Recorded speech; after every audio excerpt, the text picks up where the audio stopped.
Bien, hermanos, recordarán que esta etapa de la historia de David es aún la de David como fugitivo. Mientras Saúl lucha contra la voluntad revelada de Dios para su vida y se obsesiona con matar a David, al mismo tiempo, simultáneamente, David, en la medida de lo posible, anda por todos lados en el país desempeñando las responsabilidades del rey, defendiendo a la nación de sus enemigos con su pequeño ejército de 600 hombres. Este periodo en su vida como fugitivo dura hasta el capítulo 31 de Primera de Samuel. O sea, ya nos estamos por fin, después de 10 mensajes, ya por fin estamos acercándonos a pasar a otra etapa en la vida de David. Lo último que vimos fueron dos oportunidades, ¿se acuerdan? El sermón pasado se llamó Puertas Abiertas. Dos oportunidades, dos aparentes puertas abiertas que Dios le presentó a David para hacer justicia por su propia mano. ¿Se acuerdan? Primero en una cueva en el desierto de Engedi, donde Saúl entró sin saber que estaban escondidos David y todos sus hombres ahí en la cueva. Y después en el campamento de Saúl en el desierto de Sif, mientras dormía. Ya vimos en el mensaje anterior el camino que eligió David. Eligió confiar en Dios, dejar la venganza en manos de Dios. Eligió dejar todo en manos de Dios y rechazar la oportunidad de vengarse. Esa segunda oportunidad de vengarse resultó ser su último encuentro con Saúl. Saúl y David nunca se vuelven a ver. Y después de ese día, ¿se acuerdan lo que leímos, no? Después de ese segundo encuentro, esa segunda oportunidad de matar a Saúl, David dijo en su corazón, algún día voy a perecer por la mano de Saúl. Nada será mejor para mí que escapar de inmediato a la tierra de los filisteos. O sea, mientras David estaba ahí en Israel, Saúl no dejaba de buscarlo, no dejaba de estar a la caza, al ataque, buscando, mandando espías, chismes por todos lados, tratando de encontrarlo. Pero David de repente le entra esta idea de, pues mejor me voy a la tierra de los filisteos. Ahí, aunque quiera Saúl, no va a poder ir a buscarme porque está dominado el lugar por los filisteos, ¿no? Así que David huyó de Israel y se escondió. Se refugia de los ataques de Saúl con el rey Aquís, y vamos a ver más acerca de eso en otro mensaje. Pero hoy vamos a ver el desenlace final de la historia de Saúl. Y arrancamos con la siguiente pregunta. ¿Cómo llegó hasta aquí Saúl? ¿Cómo llegó hasta esto Saúl? ¿Cómo llegó el que una vez fue el gran rey Saúl a una situación tan triste, tan desesperada, tan oscura? Si a Saúl mismo le hubiéramos preguntado cuando lo coronaron rey de Israel, si hubiéramos tenido esta oportunidad, oye Saúl, ¿tú serías capaz de consultar a una bruja en algún momento? Oye Saúl, ¿crees que algún día acabes con tu propia vida suicidándote? ¿Cuál creen que habría sido su respuesta? Yo me imagino algo así como, vive Jehová, que jamás haré tal cosa. Algo por el estilo habría salido de su boca. De hecho, la bruja, en el versículo 9 de nuestro pasaje, nos dice que fue Saúl el que quitó del país a los que evocan a los muertos y a los adivinos, porque eso era lo que Dios le había mandado hacer. Aunque evidentemente no a todos. Este era el problema constantemente con Saúl. Obedecía a medias, obedecía hasta donde quería obedecer, obedecía hasta que le parecía como que no, esto no me conviene tanto, hay otra alternativa aquí en vez de llevar a cabo la palabra de Dios. Evidentemente no mató a todos, había al menos una que no mató y que tenían muy bien identificada. No fuera que requirieran sus servicios en el futuro. O sea, guardaron ahí a una, no vaya a ser que necesitemos de una bruja en el futuro, pues vamos a dejar a esa. Y bueno, no me quiero adelantar. Hermanos, no podemos ignorar la gran tragedia de Saúl. por dura que sea, vamos a ver que hay mucho para todos nosotros aquí. Por dura que sea esta tragedia, no podemos pasar por alto esta parte de la historia de David. Saúl parecía ser un creyente verdadero, al menos en sus inicios. Parecía que servía a Dios, parecía que temía a Dios. ¿Cómo pudo parecer ser un creyente y después terminar tan lejos de Dios como lo acabamos de ver? Consultando a una bruja, reconociendo por su propia boca que estaba separado de Dios y que Dios ya no le contestaba por ninguna vía. Pues en el capítulo 11 de Lucas, los invito a acompañarme a Lucas 11, creo que este es el único texto largo que vamos a ver por aparte de lo que hemos leído en Samuel, pero en este capítulo 11 de Lucas, Cristo narró una parábola, que también está narrada de manera paralela en Mateo 12. Y esta parábola nos muestra o nos ilustra lo que pasa en estos casos. Saúl no tenía el Nuevo Testamento, por supuesto, pero nosotros vivimos en tiempos neotestamentarios, con la revelación completa en nuestras manos, y tenemos la obligación y el privilegio de aplicarnos todo el consejo de Dios. Ahora, los expertos debaten si lo que vamos a leer es una parábola o una historia, pero eso no es lo importante.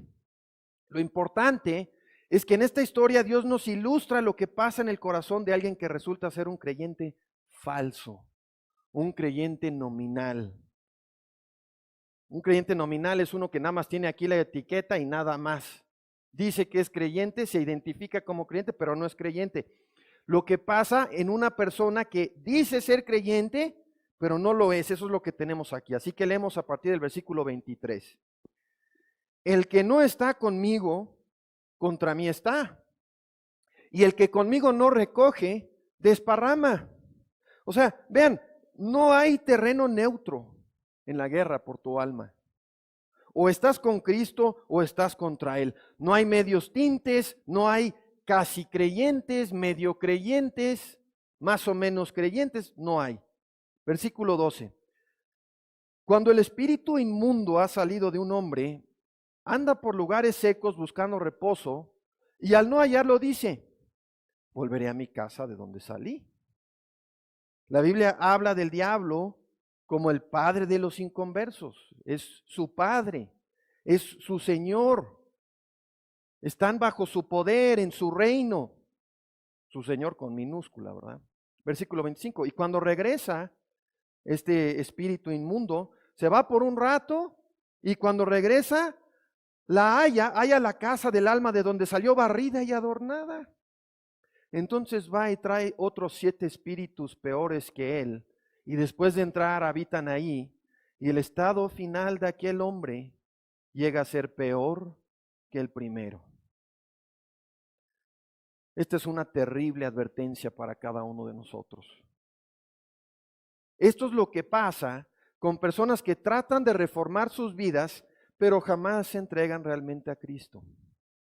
Hay muchas de estas personas en el mundo, incluso en iglesias verdaderas. Hay más de estas personas en el mundo de lo que creemos.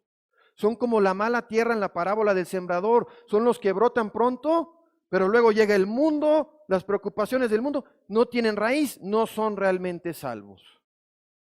Muchas personas intentan limpiar su vida por sus propias fuerzas. Muchos tratan de aparentar que son creyentes.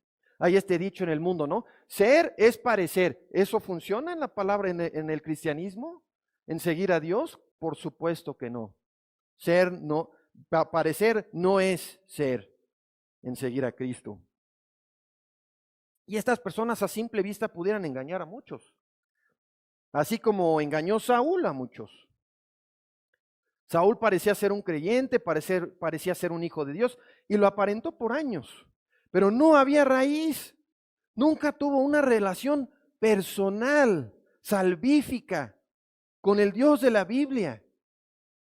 Un creyente verdadero llega a una relación con Cristo de tal manera que hay momentos en su vida en que Cristo es más real para él que cualquier otra cosa que lo que sus ojos ven. La relación con Cristo es lo más importante, lo más poderoso, lo que dicta y guía y gobierna su vida.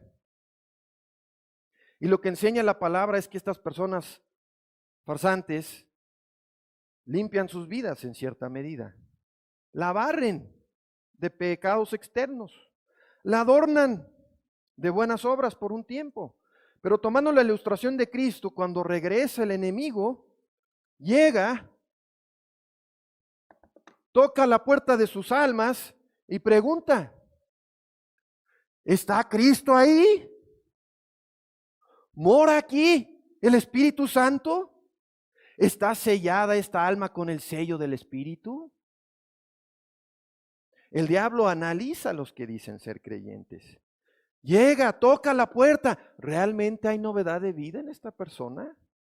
¿Realmente hay un corazón regenerado, iluminación del entendimiento, fruto del Espíritu Santo? Nuestro enemigo nos considera, sopesa las almas, siempre asumiendo que somos farsantes, que todos somos farsantes. Vemos en la historia de Job que tú puedes ser el mejor creyente sobre la faz de la tierra y el diablo va a asumir que eres un farsante. Así que nos analiza, toca la puerta, busca evidencias, y si lo que encuentra es un farsante, si lo que encuentra es un engañado, la palabra nos dice que entonces va, toma otros 7 espíritus peores que él, y después de entrar habitan ahí y el estado final de aquel hombre llega a ser peor que el primero.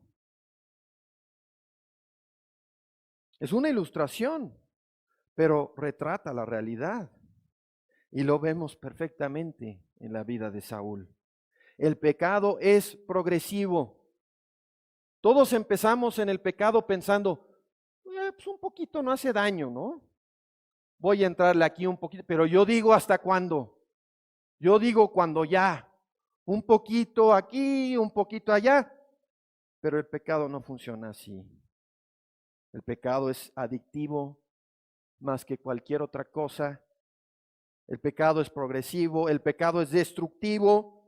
Tu pecado te seguirá destruyendo más y más.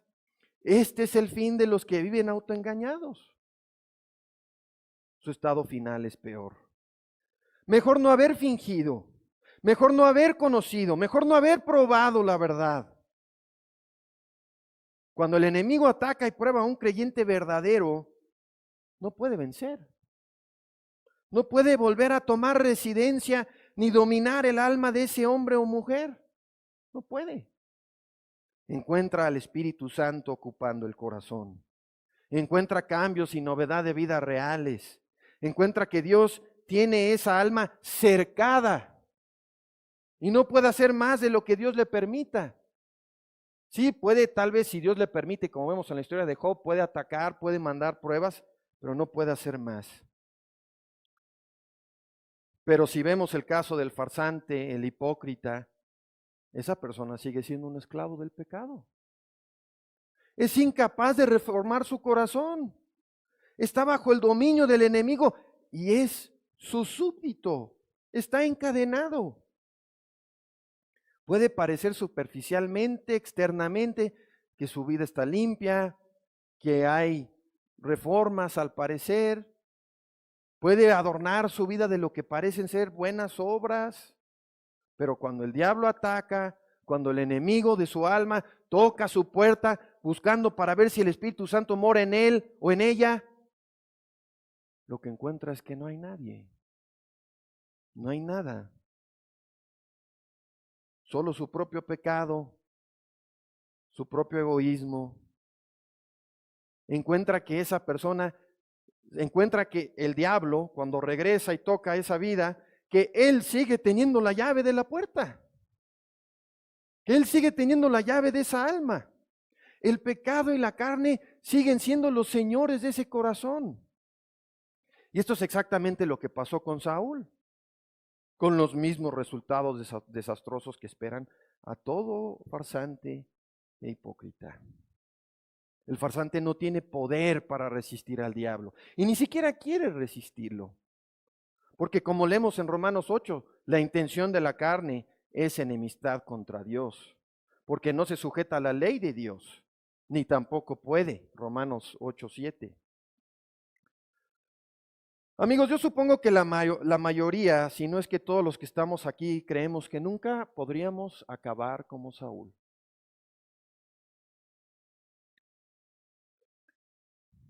Si yo les preguntara, me contestarían, yo nunca me rebelaría contra Dios así.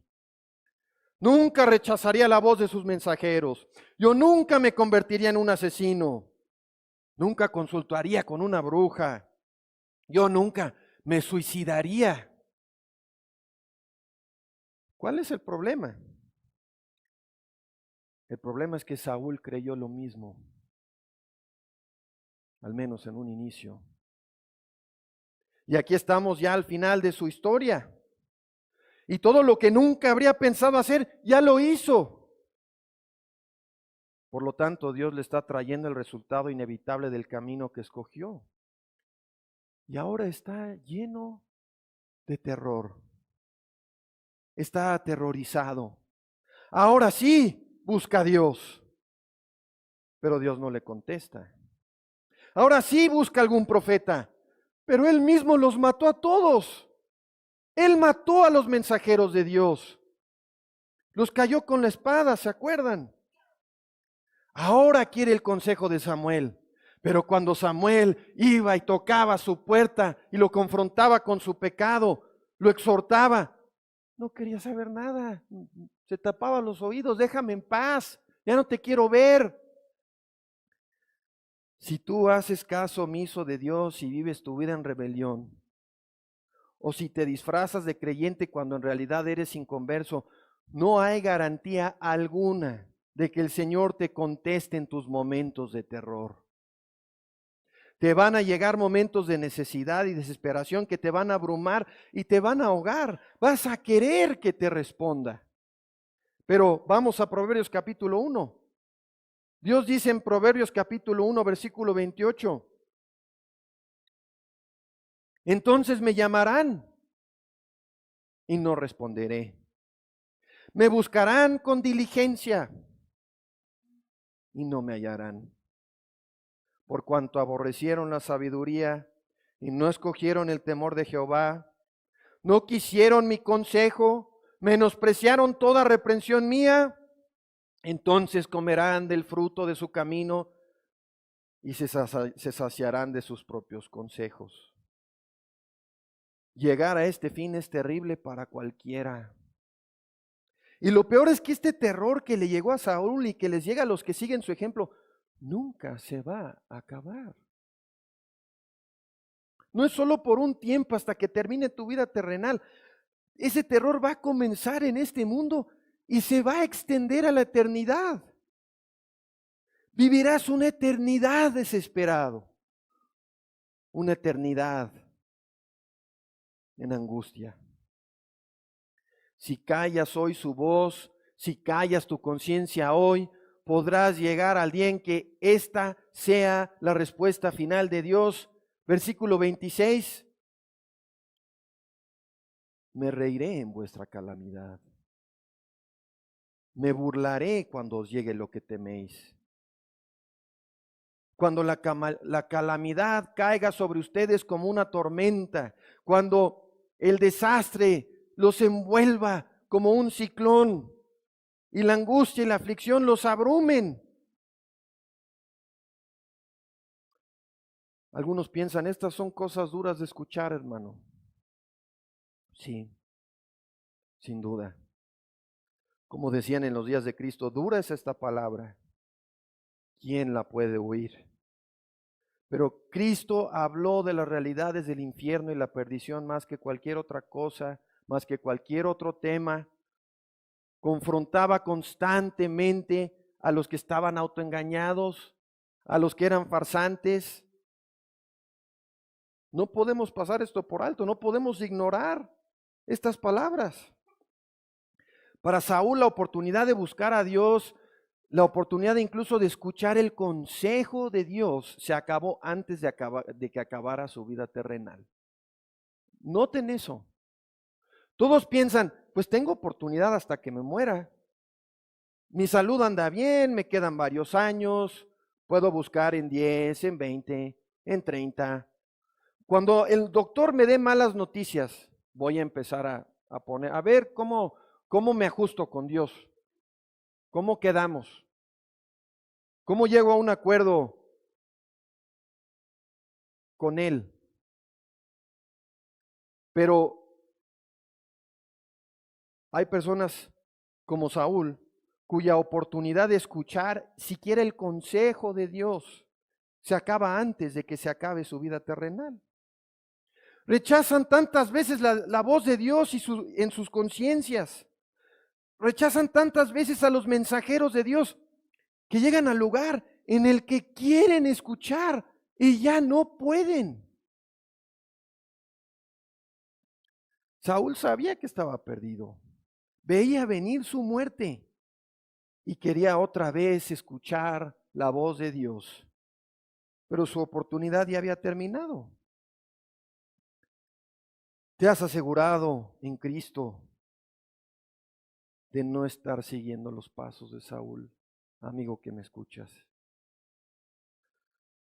Vamos a avanzar para considerar qué es lo que realmente pasó con la bruja y lo que vio Saúl esa noche, lo que vio la bruja y le comunicó a Saúl. Hay realmente solo dos posturas que valen la pena considerar en todo esto. Solo dos posturas. La primera es que la bruja y Saúl, por medio de ella, no hablaron con Samuel. Hablaron con un demonio, haciéndose pasar por Samuel. Esto pasa todos los días. Todos los días está ocurriendo eso en esta ciudad. El diablo está metido en todas las religiones falsas, hace señales y milagros diabólicos, está metido en la brujería y todo tipo de engaños que llevan a la perdición. Primera de Juan 5 nos dice que el mundo entero está bajo el poder del maligno.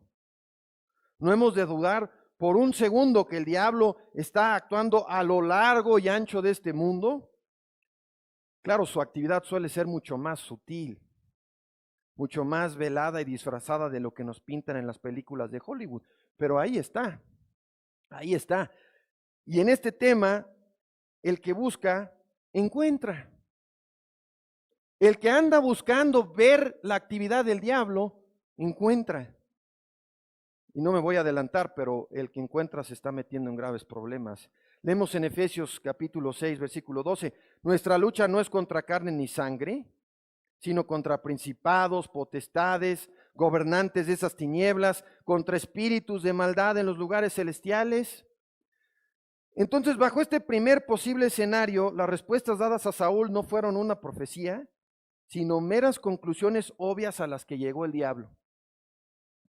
Dios ya había anunciado muy claramente que iba a traer el reino de Saúl a su fin para dárselo a David. Todo el mundo sabía eso. Recuerdan que cuando David conoció a Abigail, hasta Abigail ya sabía y le dijo, tú vas a ser el rey. O sea, todo el mundo ya sabía eso era de conocimiento público. El diablo sabe mucho acerca de lo que pasa en este mundo. Pudo haber llegado a conclusiones basándose en el número de soldados que tenían los filisteos, pudo tener conocimiento de su plan de batalla y muchos otros factores que no conocemos para llegar a un análisis y conclusiones de lo que vendría. Yo por años, esto es lo que creía que había pasado, hermanos. Por años esta era mi conclusión. No creía que fuera realmente Samuel el que comunicó todo esto a la bruja. Y la razón principal es que no hay evidencia definitiva, incluso yo diría evidencia alguna en la Biblia, que nos lleve a pensar que siquiera es posible contactar a los muertos. Dios dice a los que oran y hacen peregrinajes y hacen penitencia, tratando de contactar a los santos, que hay un solo Dios y un solo mediador entre Dios y los hombres, Jesucristo hombre. Primera Timoteo 2:5. Los santos en gloria no escuchan las oraciones de nadie. Solo Cristo es mediador entre Dios y los hombres. Todos los que adoran y rezan e invocan a los santos o a María en este país En el mejor de los casos están hablando con nadie. Y en el peor de los casos están contactando e interactuando con demonios del otro lado. La Biblia también nos enseña que los perdidos, los inconversos, que murieron sin fe en Cristo, están encerrados en el infierno sin escapatoria, sin alivio, sin esperanza. Vemos en Lucas 16 que el rico, encerrado en el infierno, quería contactar a sus hermanos. Pedía que se les enviara mensaje de advertencia. Quería incluso que alguien resucitara de los muertos, para que tuvieran sus hermanos advertencia de lo que les esperaba, para que no llegaran al mismo lugar que él. Y Abraham, ¿qué le dijo? La única advertencia que se les dará es la palabra de Dios. Tienen a Moisés y a los profetas, que los escuchen a ellos. Lucas 16, 29. Así que los muertos no andan caminando como fantasmas en este mundo. No, hermano, he visto muchas películas y documentales. Esta es la autoridad sobre esos asuntos. Los muertos no andan caminando como fantasmas en este mundo. ¿Están encerrados en el tormento del infierno o están con Cristo en gloria? No hay manera de contactarlos, no podemos hablar con ellos, y a menos que sean creyentes y nosotros también, nunca nos encontraremos con ellos de nuevo. Nunca habrá otra oportunidad de tener contacto con alguien que ya murió, a menos que esa persona haya muerto en Cristo y yo también. Esa es una de las grandes promesas del Evangelio, ¿no? Que cuando nosotros por fin crucemos el río de la muerte, nos va a estar esperando Cristo del otro lado y todos los que nos precedieron en fe. Nuestros más queridos hermanos que se fueron antes que nosotros, ahí van a estar. Ahora, sin duda muchos en este mundo creen, o al menos venden, que pueden contactar a los muertos. Hay miles de videntes, brujos, que nos aseguran que pueden contactar a los muertos. Prácticamente no puedes ya ni abrir tu mail, no puedes ya ni abrir tu correo, tu email, ni ver tele nacional, ni ver noticieros. Ya en los noticieros están, vamos a ir con el vidente a ver cuál es el pronóstico de tal y cual cosa. Ya no puedes ni ver tele nacional sin toparte con esto. Pero todas estas personas o son farsantes o están siendo manipuladas por el diablo y sus demonios. Los demonios, el enemigo se viste como ángel de luz, puede aparentar ser lo que no es. Los demonios pudieran hacerse pasar por los muertos, claro, pero no hay evidencia ninguna evidencia bíblica de que realmente sea posible contactar a alguien muerto. La evidencia bíblica está en contra de esa conclusión y la Biblia incluso prohíbe cualquier intento de hacerlo en Deuteronomio 18 e Isaías 8. Y algunos me van a decir, pero hermano, ¿de qué hablas? Este capítulo 28 de Primera de Samuel y esta historia de la bruja, esta es la evidencia de que sí se puede. Bien, vamos a examinarlo más de cerca. La segunda postura sobre lo que pasó aquí es que Dios mismo facilitó este contacto entre la bruja y envió a Samuel para comunicar el mensaje que quería comunicarle a Saúl. Dios trajo a Samuel de vuelta al plano terrenal por unos momentos, unos minutos, y de esto sí tenemos evidencia. La primera evidencia es que la bruja casi se desmaya del susto cuando ve a Samuel. Regresemos a nuestro pasaje, ¿no? Capítulo 28, versículo 11. Entonces la mujer preguntó, ¿a quién haré que suba? Y Saúl respondió, haz que suba Samuel. Pero al ver la mujer a Samuel gritó fuertemente. Y la mujer le dijo a Saúl, ¿por qué me has engañado? Tú eres Saúl. ¿Por qué se asustó así la bruja? ¿No se suponía que iba a llamar a Samuel? O sea, ¿no pasó lo que esperaba? Voy a llamar a Samuel. Ah, Samuel ya llegó. ¿Por qué se asusta? Si levantó por medio de su magia y sus conjuros a Samuel, ¿por qué se sorprende? O sea, ¿no era esto la chamba de todos los días para ella? Ah, mira, ya llegó el muerto. Ah, pues aquí está. ¿Qué quieres saber? O sea, ¿no era esto lo de todos los días para ella? Claramente no. Claramente no. Casi se muere del susto, casi le da un infarto. Lo que sea que hacía esta mujer, lo que sea que pasaba en su supuesta evocación de los muertos, evidentemente no era esto. Ella nunca había visto lo que pasó ese día. La segunda evidencia es la aparición de Moisés y Elías en los pasajes paralelos de Mateo 17 y Marcos 9. La palabra nos narra que Cristo los trajo en un instante y estaba platicando con ellos. La palabra nos narra literalmente que aparecieron por poder y voluntad de Dios para hablar con Cristo en el monte de la transfiguración.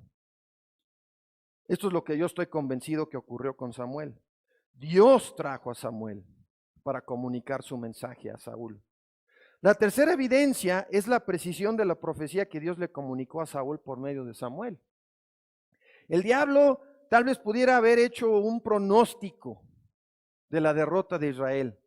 Tal vez hasta aventurarse a apostar. No, es que mira, Israel tiene aquí 10,000 y vienen 100,000 de los filisteos. Yo creo que ahora sí. Según mis cálculos, yo creo que ahora sí van a matar a Saúl. Pudiera haberse aventurado a hacer esa apuesta con riesgo de equivocarse, porque el diablo no conoce el futuro, ni tiene control alguno sobre él. Pero Samuel profetizó hasta la muerte de los hijos de Saúl. Y todo se cumplió al pie de la letra. Y ahora vean, esto es lo más importante. Realmente para la historia de Saúl, ni una ni otra posibilidad cambia las cosas. Saúl acudió a la bruja porque Dios no le contestaba. Y uno de sus últimos actos de rebelión contra Dios fue acudir a una bruja esa noche sabiendo que Dios había prohibido cualquier intento de hacer esas cosas. ¿Por qué prohíbe Dios estas cosas, hermanos? ¿Por qué no? ¿Por qué no andamos buscando contactar a los muertos? ¿Por qué no les oramos y les pedimos que nos hagan, que nos ayuden o que intercedan por nosotros ante Dios? Porque eso es abrirle la puerta al diablo a tu vida. Así de sencillo. Nosotros no tenemos que obsesionarnos con qué es lo que ocurrió esa noche con la bruja. Lo que nos debe preocupar es que Dios lo prohíbe y cualquier intento de hacerlo, sea por vía de orar a los santos como abunda a lo largo y ancho de este país, o por vía de videntes y brujos, o incluso haciendo alguna tontería como jugar a la ouija, es abrirle la puerta al diablo en tu vida. Hermanos, todas las personas que he conocido que tienen problemas con apariciones sobrenaturales, es que estaba la niña y ando escuchando ruidos en mi casa y se mueve la puerta y las cosas cambian de lugar, o cosas mucho más fuertes que esas. Hemos escuchado relatos mucho más fuertes que ese tipo de cosas.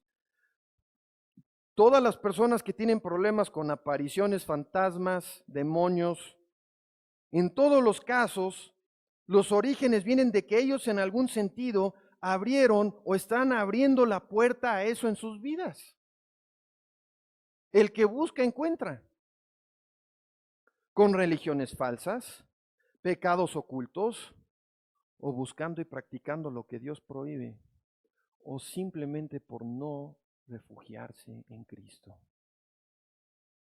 El creyente anda por cuando te cuentan, ¿no?, en el trabajo, no, es que yo por allá no paso a ciertas horas, etcétera. El creyente se ríe de eso. ¿Por qué? Está el omnipotente a mi lado. El diablo no me puede hacer ni cosquillas. El diablo no me da miedo. Lo respeto y la palabra nos enseña que hemos de respetar y hemos de combatir, porque Él nunca deja de combatir y Él no descansa y Él está al acecho de tu alma. Respetamos y combatimos contra Él, pero andar atemorizado porque me voy a encontrar a un espíritu aquí a la vuelta y no sé qué. El creyente no tiene esos temores. Si, bueno, por lo menos si entiende lo que tenemos aquí, ¿no? Hay creyentes jóvenes en la fe que tal vez no hayan escuchado este tipo de temas, no los han entendido, pero entendiendo la palabra de Dios, todos estos temores desaparecen. Ahora, el diablo existe. Lo sé porque creo la Biblia. Lo sé porque la Biblia me lo asegura. Y de manera menos importante, o sea, el orden de las cosas es, lo dice la Biblia y creo lo que la Biblia dice. Eso es lo más importante, por lo tanto existe. De manera menos importante está mi propia experiencia. De manera experiencial, lo sé porque he experimentado su presencia. ¿En dónde, hermano? En lugares como la Basílica de Guadalupe, en lugares como la capilla del supuesto Padre Nieves en Aguascalientes y otros lugares que son templos y guaridas de demonios. Tu única escapatoria de tu pecado, del poder del diablo, si eso es lo que te da temor, es huir a Cristo. Si tú no tienes a Cristo, entonces sí has de temer al diablo. Pero si tienes a Cristo, el diablo no es nada. El diablo, Dios en un instante lo elimina de la existencia.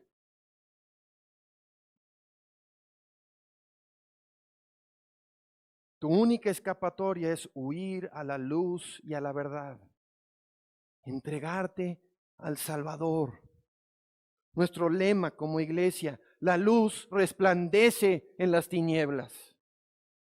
La luz del Evangelio, la luz de Cristo. Amigo que me escuchas, Dios nos manda a todos, busca a Jehová mientras puede ser hallado. Llámale en tanto está cercano. Saúl no hizo esto. Desperdició y pisoteó todas sus oportunidades.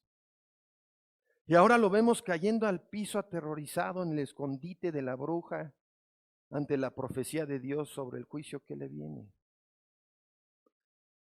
Y es realmente impactante si nos ponemos en sus zapatos lo que vivió ese día y el día siguiente. Imagínense a Saúl y a sus capitanes el día siguiente en la línea de batalla. Aquí está la línea de batalla de los israelitas, los filisteos enfrente. Ya de por sí se da indicación por lo que había visto Saúl, que las fuerzas de los filisteos eran abrumadoramente superiores. Por eso estaba tan preocupado, dijo, ¿ahora cómo voy a salir de esta? Él ya sabía cómo estaban las cosas, ya tenía inteligencia del campo de batalla, ya había visto las posibilidades estaban completamente en su contra, hablando en el mundo de supuestamente la suerte y las posibilidades. Imagínense en la línea de batalla, con los muchos en su línea de batalla, que ya seguramente habían escuchado, fueron con la bruja, ¿qué les dijo? Ya se había corrido la noticia por toda, a lo ancho y largo de las fuerzas de Israel. Nos van a aniquilar, va a morir Saúl, van a morir sus hijos, estamos perdidos. Imagínenselos en la línea de batalla.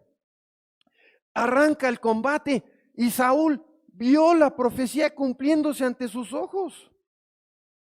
Lo más seguro es que vio la muerte de sus hijos, de Jonatán, de Abinadab, de Malquisúa. Y todo el tiempo con la muerte acechándolo, sabiendo que él también tenía sentencia de muerte ese día. Difícil imaginarnos una escena más terrorífica para un alma, al menos en este mundo. Y a pesar de todo esto, lo que más terror le da a Saúl, vean esto. Las aplicaciones más importantes de este mensaje vienen aquí al final. Lo que más terror le da a Saúl no es su inminente encuentro con Dios. Leemos en el capítulo 31, versículo 3, la batalla arreció contra Saúl. Los hombres que tiran con arco lo encontraron, fue herido gravemente. Y Saúl le dice a su escudero, saca tu espada y atraviésame con ella, no sea que vengan esos incircuncisos, me atraviesen y hagan mofa de mí. El escudero no quiere, así que Saúl tiene que acabar con su propia vida. No tiene, decide. Saúl está convencido de que lo van a capturar, lo van a humillar. Teme la humillación pública, teme la burla de sus enemigos, más que a Dios mismo. Y vean, versículo 8, aconteció que al día siguiente, él dice, no, ya, me tengo que suicidar. No hay alternativa. No dan con él hasta el día siguiente. Versículo 8, aconteció que el día siguiente, cuando los filisteos fueron a despojar a los muertos, hallaron a Saúl y a sus 3 hijos caídos en el monte Gilboa. Saúl se convenció que no había escapatoria. Esto es lo que hacen todos los que se suicidan. No hay escapatoria, no hay esperanza. Él mismo aseguró su salida de este mundo y mediante su suicidio, vean, garantizó que le viniera lo que temía. Humillación, burla pública. Intentó escapar de eso mediante el suicidio y solo lo garantizó. Vemos que le cortaron la cabeza, lo despojaron de sus armas, publicaron la noticia a todo el mundo filisteo, clavaron su cadáver contra el muro de Betzán. Saúl tenía más miedo de que se burlaran de él que de ir al juicio de Dios. Saúl aún aquí demuestra que realmente no teme a Dios. No estaba preocupado, estaba mucho más preocupado por tonterías. ¿Cuántos parten de este mundo angustiados por su imagen, o por su legado, o por una larga lista de asuntos triviales insignificantes? No temen el llanto y el crujir de dientes que les espera en la eternidad. Pero eso cambia en un abrir y cerrar de ojos. Pasan de lo que creen que es un dolor insoportable aquí a un dolor y sufrimiento peor que cualquier cosa que hayan experimentado en el mundo terrenal jamás. Y resulta ser eterno. Leemos en Proverbios 13, versículo 15. El buen entendimiento da gracia, mas el camino de los transgresores es duro. ¿Tú crees que puedes vivir tu vida sin Cristo? ¿Tú crees, todo va bien? Yo veo que las cosas van bien, no está tan mal. No conozco a Cristo, pero pues ahí voy en el trabajo, me están ascendiendo, voy avanzando, voy mejorando mi situación terrenal, más posesiones, más dinero, mi pareja, etcétera, mis hijos. Ahí la llevamos. Dios te asegura que tu camino sin Él será duro, más duro de lo que jamás te has imaginado. Saúl está prácticamente en la puerta del infierno cuando acude al escondite de la bruja esa noche. La profecía que Dios le da lo deja físicamente tumbado en el piso. ¿Pero qué hace? ¿Se arrepiente? Persiste en su camino. Proverbios capítulo 4, versículo 19. El camino de los impíos es como la oscuridad. No saben en qué tropiezan. Saúl por años pareció eludir el juicio y las consecuencias de su apostasía y su pecado. Pero nadie escapa. Nadie se burla de Dios. Si estás viviendo una vida de hipocresía o simplemente una vida sin Dios, una vida sin arrepentimiento, sin entrega a Dios, sin una relación salvífica con la persona de Cristo, Dios te garantiza, no os engañéis, Dios no puede ser burlado, todo lo que el hombre siembra, eso mismo cosechará. Gálatas 6:7. Así que cerramos con esto. Tal vez has escuchado este mensaje y estás pensando, yo ya soy como Saúl. He esperado demasiado, he pecado demasiado, he fingido por años. Le he dicho a Dios 1000 veces que no. Ya es muy tarde para venir a Cristo. Todo este mensaje demuestra que sí hay tal cosa como esperar demasiado. La vida de Saúl es una terrible advertencia sobre esperar demasiado y buscar a Dios cuando ya es demasiado tarde y ya no puede ser hallado. Pero es importante entender algunas de las cosas que no pasan y no existen en quienes ya han esperado demasiado.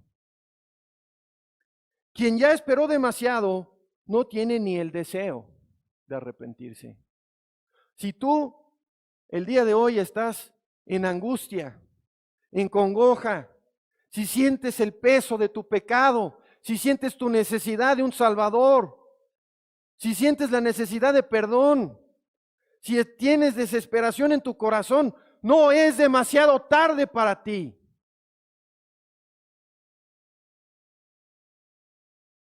Quien ya esperó demasiado no tiene el deseo de arrepentirse.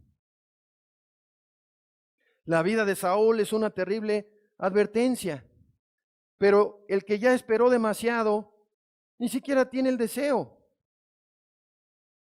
No siente vergüenza por su pecado, no siente pesar por su maldad, desprecia a Dios, desprecia a Cristo. Escucha algo como esto y está dormido, ¿no? Sí. Saúl no buscaba arrepentirse. Vean, cuando Saúl ya último recurso, no me contesta Dios, voy con la bruja, porque quería arrepentirse, quería escuchar una palabra para humillarse ante Dios y buscarlo. No, ¿cómo salgo de esta, Samuel? Es lo único que le importaba. No buscaba salvación espiritual, solo quería una escapatoria terrenal. Insultaba a Dios con su búsqueda de Samuel por medio de la bruja. Entonces, quien ya esperó demasiado, no tiene ni el deseo de arrepentirse. No siente vergüenza por su pecado, no siente pesar por su maldad. Quien ya esperó demasiado no llama, ni clama, ni busca a Dios de corazón. Realmente no quiere ser salvo. Tal vez quiera no ir al infierno. Tal vez quiera evitar las consecuencias de su pecado, pero no quiere conocer a Dios. No quiere tener paz con Él. No quiere una vida nueva en Cristo. Entonces, amigo, si aún tienes algún deseo de acudir a Cristo y conocerle, no es demasiado tarde para ti. Si tienes algún deseo de ser libre de tu esclavitud al pecado, si te avergüenza tu pecado, entonces te aseguro que no es demasiado tarde para ti. Llámale ahora. Llámale hoy, en tanto está cercano. No sigas demorando. No sea que lo que temes te sobrevenga como pasó con Saúl.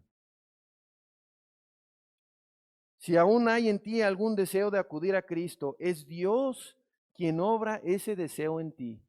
Eso es lo que tienes que entender. Si tú eres una de estas personas que te tienes el deseo, sientes convicción, estás en la encrucijada, Dios es el que está poniendo ese deseo en ti. Dios, mediante su Espíritu, es el que te está llamando, el que te está convenciendo de tu pecado, el que te está convenciendo de tu necesidad. Y debes obedecer si no quieres. Lo que vemos con Saúl. Tienes que obedecer, no sea que llegue el día en que Dios ya no te dé el deseo. Esos son los casos más terribles, hermanos.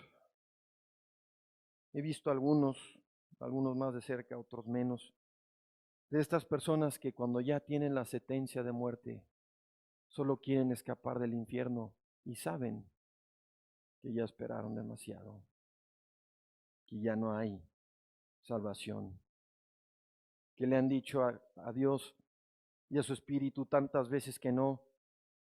Ya ni siquiera Dios pone el deseo en las personas que lo rodean en su vida de volver a hablarles. Si tú estás aquí inconverso el día de hoy, lo más seguro es porque tu familia y personas que conoces han hablado contigo, o por lo menos amigos cristianos que tienes.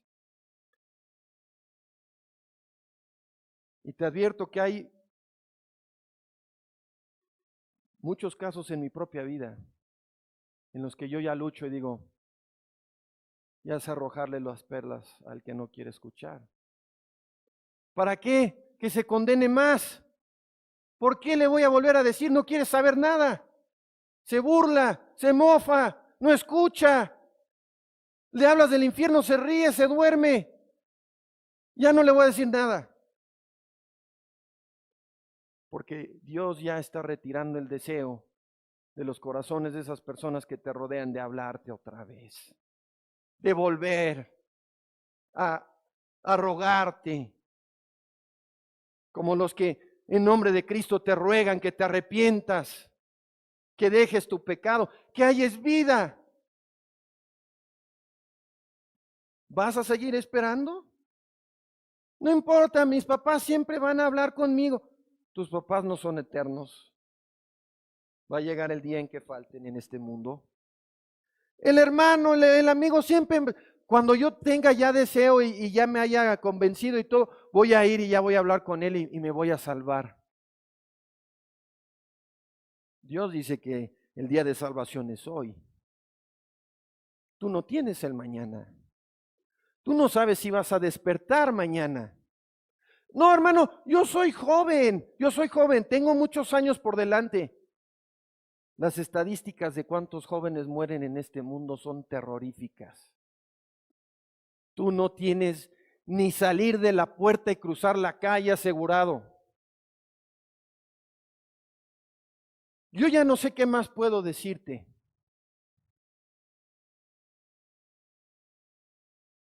El Dios del universo declara que al que a mí viene, jamás lo echaré fuera. El Dios del universo declara que todo aquel que invoque el nombre del Señor será salvo.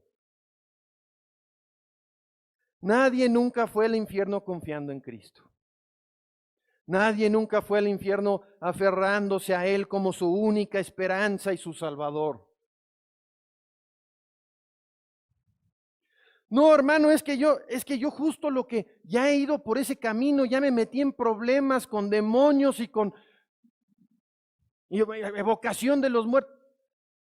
Aquí está el Salvador que tiene poder para salvar.